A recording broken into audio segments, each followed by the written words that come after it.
Allez. Chronos caput, on prend le petit. Donc lui, quoi de neuf docteur, je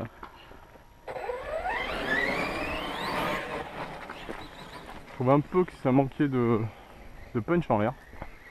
Donc on a passé le punch là.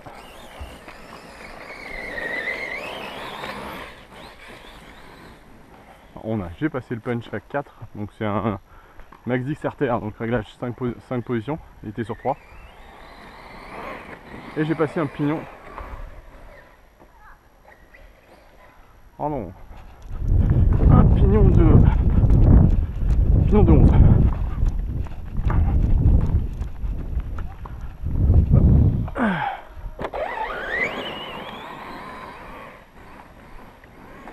Voilà. Donc, même quand on est presque à bloc, ça lève encore.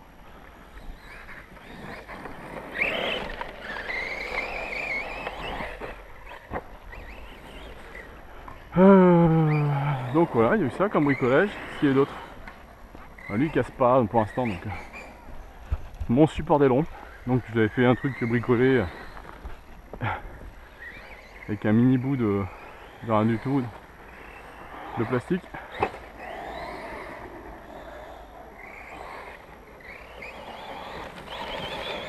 Là, hop là. Allez. Là, on va revenir, je vais vous montrer ce que j'ai fait. Hop là. Donc là, j'ai fait un aileron en deux parties, en TPU, deux petites pièces creuses, donc flexible dans ce sens, verticale. Là, fixé à la carreau avec rondelle et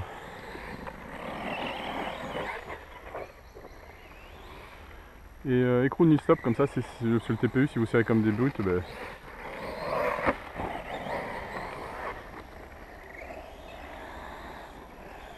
Alors quand on est sur les gaz, il tourne pas lui. En fait je pense qu'avec la 1 million au milieu, le train avant doit perdre doit perdre l'adhérence et... Oh. Par contre toujours aussi instable, le petit fougueux. Donc là ça a été tendu.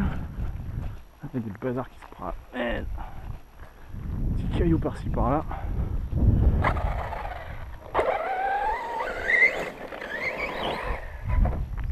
Qu'est-ce qu'il m'a fait? Oh là là.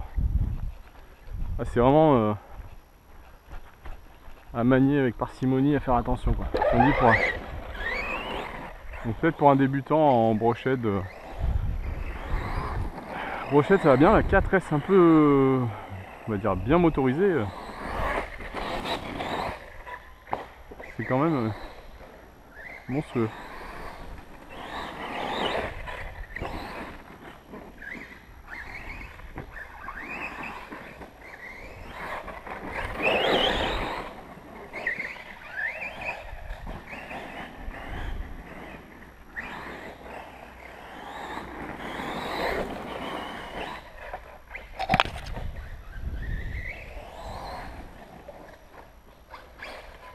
Oh. Les pneus ont un bon grip, ce qui fait que ça fait pas mal de rouler boulet. Ici c'est un endroit qui voit pas trop le soleil, donc il reste humide alors qu'on a du 30 degrés depuis le début de la semaine. Je pense que le clac qu'on a entendu, c'est peut-être le problème. On parle beaucoup du châssis qui tape dessous. Donc on regardera à la fin du pack. Petit.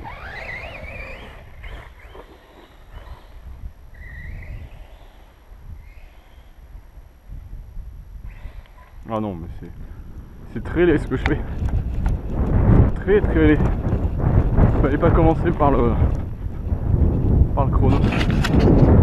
C'est tellement stable que n'importe quoi. Et là n'importe quoi, ça ne passe pas. Alors à l'occasion, mais il faudra pas entre mes deux que j'allais faire un petit tour dans la forêt.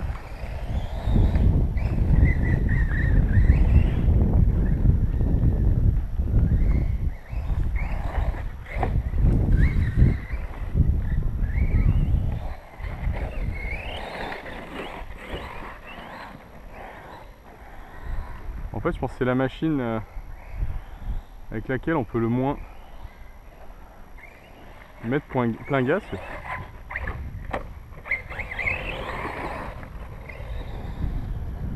Parce qu'elle passe son temps. Donc là ça passe. Par contre j'ai tourné les roues en même temps. Donc les pneus ont grave frotté sur la carreau. Et on n'était pas très haut. Voilà.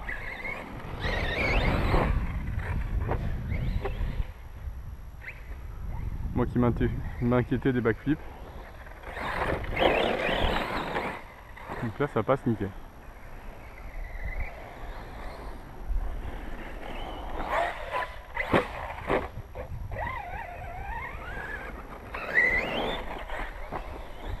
Donc voilà, j'étais en pignon de 10.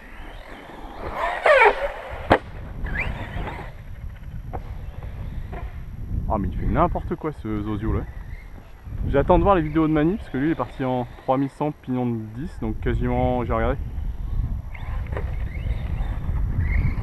C'est à peu près la même chose que le 2007 en pignon de 11. C'est pas innocent si j'ai mis ça. Hein. Je suis pas passé à 12 direct.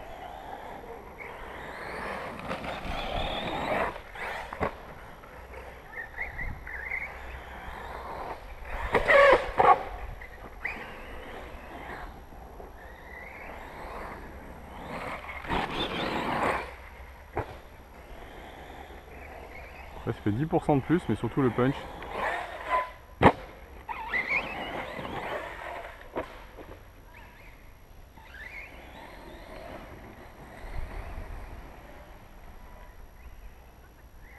Faire attention aux freins avec cet engin. Oh. On va regarder ce que je vous disais dessous. C'est ça qui a tapé, ça se voit normalement. Il tape là, ici, mais voilà, il s'arrête là. Donc il faudrait peut-être que je la travaille. Après, moi je roule là sur de la terre, donc c'est pas non plus. Alors les diffs, c'est regras un peu déjà. Ouais. Mes fixations, elles ont bougé dans tous les sens. Donc j'avais prévu peut-être de le faire en une seule partie, mais je sais pas comment je vais pouvoir l'imprimer. Donc je vais réfléchir. Ouais, ça va pas bouger. Hein. Oh putain. Pardon pour les jeunes.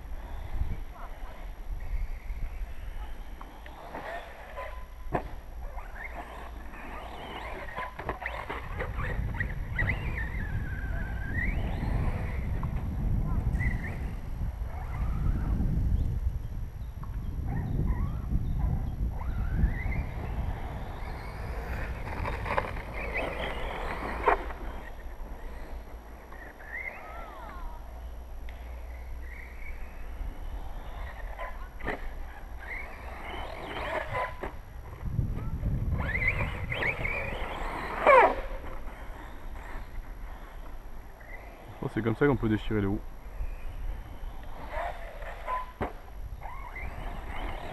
Et la motte elle est pour Mani. La motte. Oh là. Oh le naze. Ah, c'était pas mal quand même hein, sinon. On aurait fait un slide. Un slide propre. Hop, allez.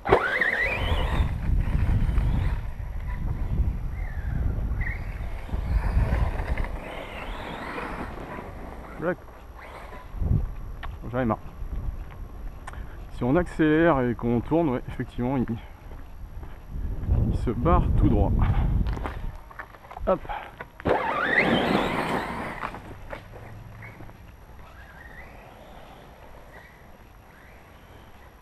Bon, là, je regardais pas où j'allais, donc c'est mérité, bien fait pour moi. Quand le pilote est nul, on peut pas en vouloir à la voiture.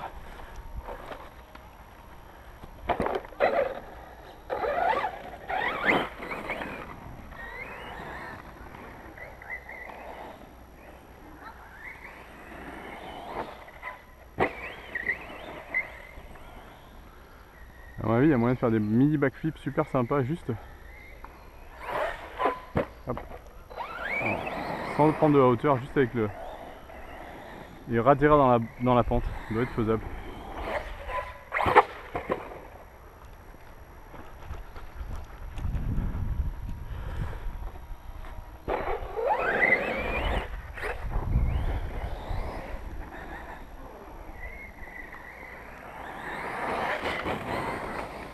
Alors les pneus qui touchent, il y a peut-être aussi une explication. J'ai remarqué que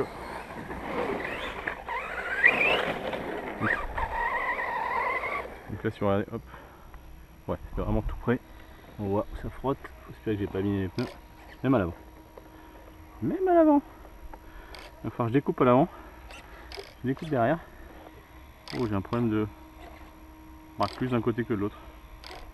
On va vérifier tout ça. Bon, je pense que rien n'est. Et j'ai trimé tout à l'heure.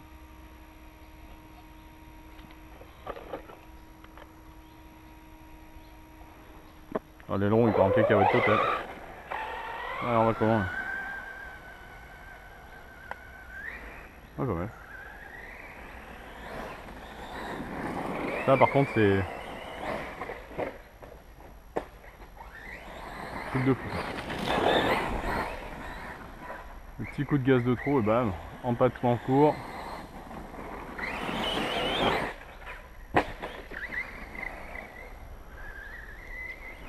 On se lève.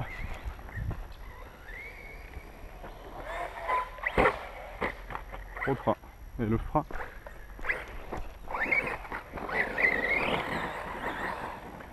Et le frein que je trouve pas facile à doser sur la Dumbo. Peut-être que je vais baisser sur le Vario.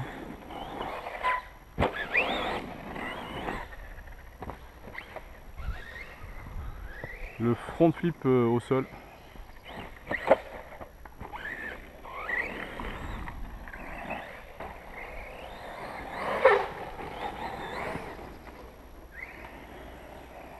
Une des manœuvres préférées avec le X-Max. Là j'ai atterri. Roue bloquée, donc ça c'est pas terrible. Oh là, la branche, on y retourne, on aime ça.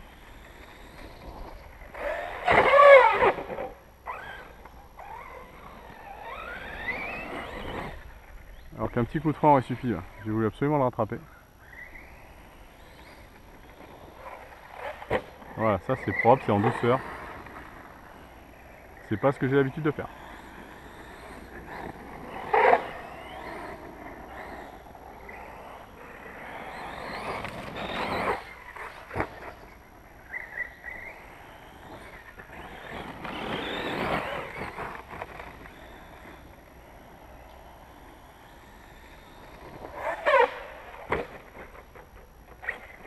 C'était propre, hein. Ça compte. Alors il y a le standing backflip là sur le site de Team Magic, ils en parlent, donc on met un peu en contact. Voilà. Donc je pense que la config est bien. On va voir la gueule du moteur, s'il est bouillant ou pas. On va voir la lipo. La lipo, je pense qu'elle verra rien. Oh.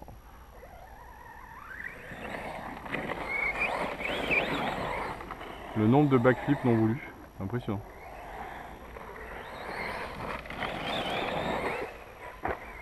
Je pense que le backflip passe au-dessus de cette bosse. En arrivant avec un peu de vitesse. Bon, on va falloir faire quelque chose pour les pneus et la carreau. Je pense que les triangles avant commencent à prendre déjà du jeu. Vous avez vu que ça allait très vite. Et ça aide pas. Peut-être baisser mon dual rate. Hein.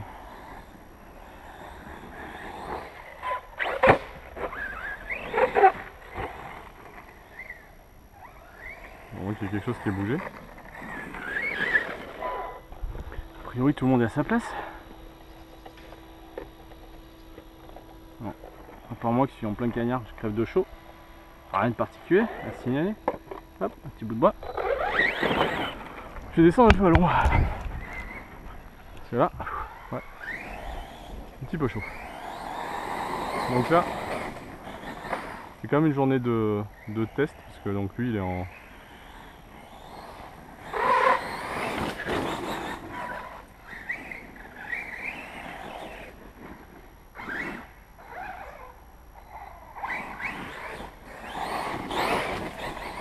en test du pignon de 11. Donc ça c'est validé. Il va falloir faire attention.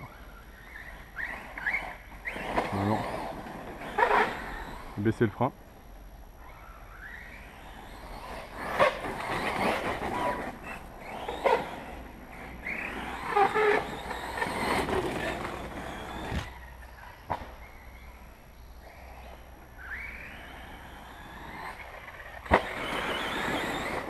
Oh, c'est sympa ça. Ah, la carreau a fait que toucher là. Faut que je trouve pourquoi.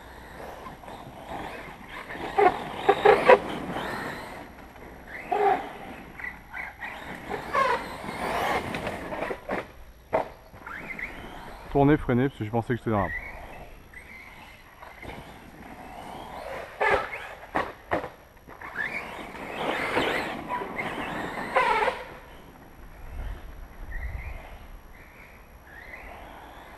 Par contre, pour un dixième, il roule quand même bien, même dans de l'herbe, pas nickel.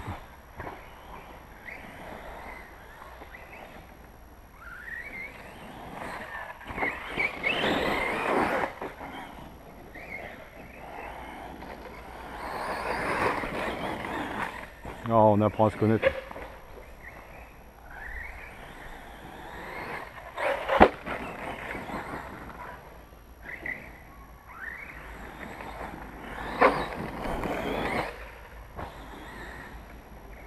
Après, comme toute machine, hein, pour les sauts, vous arrivez vitesse constante, sinon je sais même pas ce qui s'est passé. Le backflip est passé. Mais...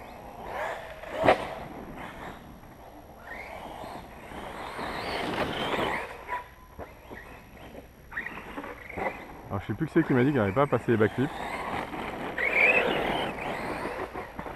Voilà, la solution est trouvée. J'ai augmenté le punch.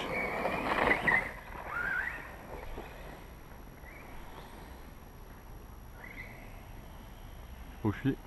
Ce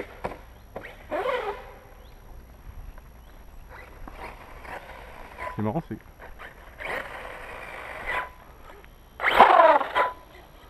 là, c'est un côté, un seul côté, celui-là. Ah, mais ma découpe est pas la même, ça se voit visuellement. Faut que je découpe à côté droit.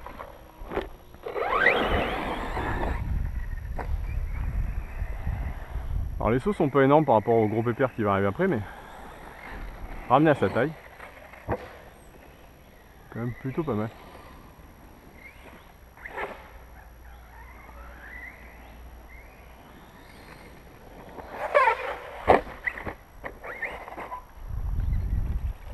Ah, petite teigne.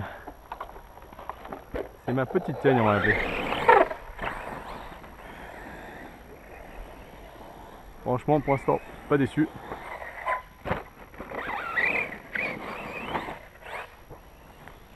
On verra l'usage, parce que le Chronos aussi, j'étais pas déçu au début.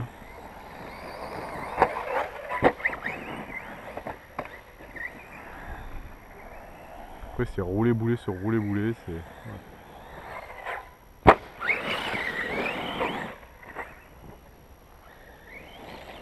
Coupure. Donc on est... On va essayer de... On va éviter de le porter. Hein.